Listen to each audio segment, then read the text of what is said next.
বর্তমান সময়ে মহাবিদ্যালয়গুলি অর্থাৎ কলেজে রেজাল্ট নিয়ে প্রতিনিয়তই প্রতিবাদে সামিল হচ্ছে ছাত্রছাত্রীরা। এবিভিপির পক্ষ থেকেই প্রতিনিয়তই দেখা যাচ্ছে বিভিন্ন কলেজে চলছে আন্দোলন। গতকাল বিশ্ববিদ্যালয়ের সামনে বিক্ষোভ দেখায় এবিভিপি।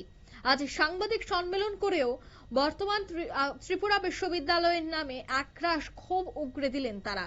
অভিযোগ রয়েছে যে রেজাল্ট সময় মতো দিলেও সেখানে দেখা যাচ্ছে যে একটি সাবজেক্টের উপর পরপর ব্যাক আসছে, আবার কোনো ক্ষেত্রে দেখা যাচ্ছে যে পরীক্ষায় প্রেজেন্ট থাকলেও অ্যাবসেন্ট দিয়ে দেওয়া হচ্ছে, পরীক্ষার ফলাফল সঠিকভাবে দেওয়া হচ্ছে না, এছাড়া সাইডের বেশ কিছু সমস্যা থেকে যাচ্ছে।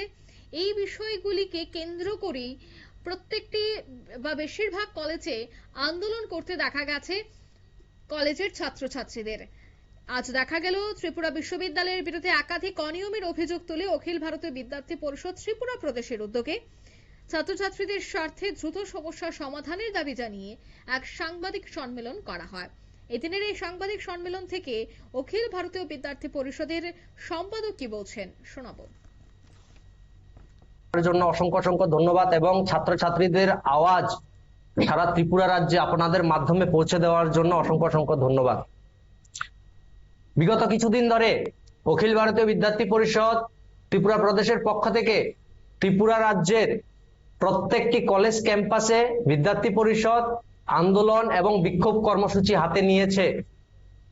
এই বিক্ষোভ কর্মসূচি ছাত্রছাত্রীদের এই বিক্ষোভ কর্মসূচি ত্রিপুরার ভবিষ্যতের জন্য এবং ছাত্রছাত্রীদের ভবিষ্যৎ নিশ্চিত করার জন্য আমাদের এই আন্দোলন। আমাদের এই আন্দোলনের বিভিন্ন কারণ রয়েছে।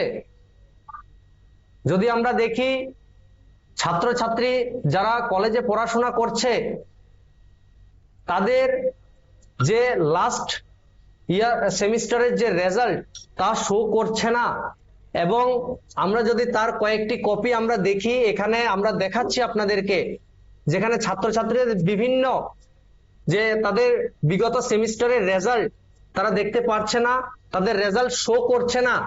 এইভাবে তাদের যখন তারা ওয়েবসাইট ত্রিপুরা ইউনিভার্সিটির ওয়েবসাইট খুলছে, তাদেরকে এই রকম ভাবে তাদের বিভিন্ন মোবাইলে শো করছে, কম্পিউটার গুলাতে শো করছে, কিন্তু তারা তাদের রেজাল্ট দেখতে পারছে না। যার কারণে তারা যদি তারা বিগত সেমিস্টারের রেজাল্ট তারা যদি না দেখাতে পারে, তার যদি জমা না করতে পারে, তাহলে তারা পরবর্তী যে ফাইনাল সেমিস্টার এক্সাম আছে তা তারা দিতে পারবে না। তার জন্য মাত্র 2-3 দিন বাকি আছে। সেই জন্য বিদ্যার্থী পরিষদ আন্দোলন করছে যে এই সমস্যা যেন তাড়াতাড়ি সমাধান হয় এবং ছাত্রছাত্রীরা যেন তাদের ফাইনাল সেমিস্টার পরীক্ষা যেন দিতে পারে। সেই বিষয়ে যখন আমরা ত্রিপুরা ইউনিভার্সিটিকে অবগত করি, তারা প্রথমে কোনো রকম ভাবেই কোনো সাড়া দেয়নি, কিন্তু গতকাল যখন আমরা আবার ত্রিপুরা ইউনিভার্সিটিতে যাই তখন কিছু দিনের জন্য ডেট বাড়িয়েছে। কিন্তু সেই জায়গায় আমাদের প্রশ্ন রয়েছে, ছাত্রছাত্রীরা সিইউটি পিজির মাধ্যমে কিভাবে ভর্তি হবে? তাদের রেজাল্ট দেওয়া হচ্ছে না, তাহলে তারা কিভাবে তারা ইউনিভার্সিটি গুলোতে উচ্চশিক্ষার জন্য মাস্টার ডিগ্রির জন্য কিভাবে তারা পড়াশোনা করবে? সেখানে ভিসি মহোদয়ের কাছে আমাদের প্রশ্ন, কিন্তু মাননীয় ভিসি মহোদয় সেটারও কোনো জবাব দিতে পারেননি, কোনো সঠিক জবাব এখন ওনার কাছ থেকে আসেনি।